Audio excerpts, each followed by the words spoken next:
ഒരു ക്രിക്കറ്റ് മത്സരത്തിൽ ബാറ്റ്സ്മാനും ബൗളറെ പോലെ അതേ പ്രാധാന്യം കീപ്പർക്കുമുണ്ട്. ഒരു കീപ്പർ വിചാരിച്ചാൽ പല മത്സരങ്ങളും മാറ്റിമറിക്കാൻ സാധിക്കും. പണ്ട് ധോണി ബാറ്റ് ചെയ്തില്ലെങ്കിലും കീപ്പിങ്ങിലുണ്ടെങ്കിൽ ആ കളി ഇന്ത്യ ജയിക്കുമായിരുന്നു. എതിർ ടീമിന്റെ നിർണായക വിക്കറ്റുകൾ ധോണി സ്റ്റംപിങ്ങിലൂടെ നേടിയിട്ടുണ്ട്. അങ്ങനെ ഇന്ത്യ പല കളിയും ജയിച്ചിട്ടുണ്ട്. ധോണിയുടെ അതേ പാതയിലൂടെയാണ് സഞ്ജു സഞ്ചരിക്കുന്നത്.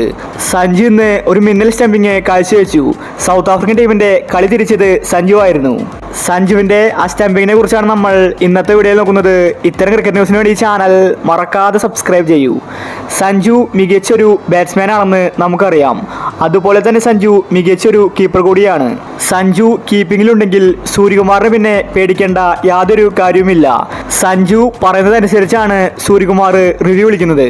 ഇപ്പോഴത്തെ ഇന്നത്തെ മൂന്നാം T20യിൽ സഞ്ജു മികച്ചൊരു സ്റ്റംപിങ് കാഴ്ചവെച്ചിരിക്കുകയാണ്. ഇന്ന് ഇന്ത്യ 11 റൺസിനാണ് കളി ജയിച്ചത്. ഇന്ത്യ നേടിയ 219 റൺസ് എടുക്കാൻ സൗത്ത് ആഫ്രിക്കൻ ടീമിന് സാധിച്ചില്ല. 20 ഓവറിൽ 208 റൺസ് മാത്രമേ സൗത്ത് ആഫ്രിക്ക എടുത്തിട്ടുണ്ടായിരുന്നുള്ളൂ. ഇന്ത്യ മികച്ച രീതിയിൽ ഇന്ന് കളി ജയിച്ചു. ഇന്ന് സൗത്ത് ആഫ്രിക്കയുടെ ബാറ്റിംഗിലാണ് സഞ്ജു ആ മിന്നൽ സ്റ്റംപിങ് കാഴ്ചവെച്ചത്. കളിയുടെ 5ാം ഓവറിലാണ് അത് നടന്നത്. ഹെൻഡ്രിക്സിനെയാണ് സഞ്ജു പുറത്താക്കിയത്. ഇന്ത്യക്ക് വേണ്ടി ബൗൾ ചെയ്തത് വരുൺ ചക്രവർത്തിയായിരുന്നു.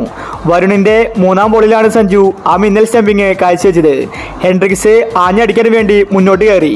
എന്നാൽ സഞ്ജു പന്ത് കയ്യിൽ കിട്ടിയ ഉടനെ തന്നെ സ്റ്റംപ് ചെയ്തു. ഹെൻഡ്രിക്സ് തിരിഞ്ഞു നോക്കുന്നതിന് മുൻപ് തന്നെ സഞ്ജു അത് വിക്കറ്റാക്കി മാറ്റിയിട്ടുണ്ടായിരുന്നു. അത്രയും വേഗത്തിലായിരുന്നു സഞ്ജുവിന്റെ സ്റ്റംപിങ്. ഒരു നിമിഷം ഹെൻഡ്രിക്സ് പോലും ഒന്ന് അന്തം വിട്ട് നോക്കി നിന്നു.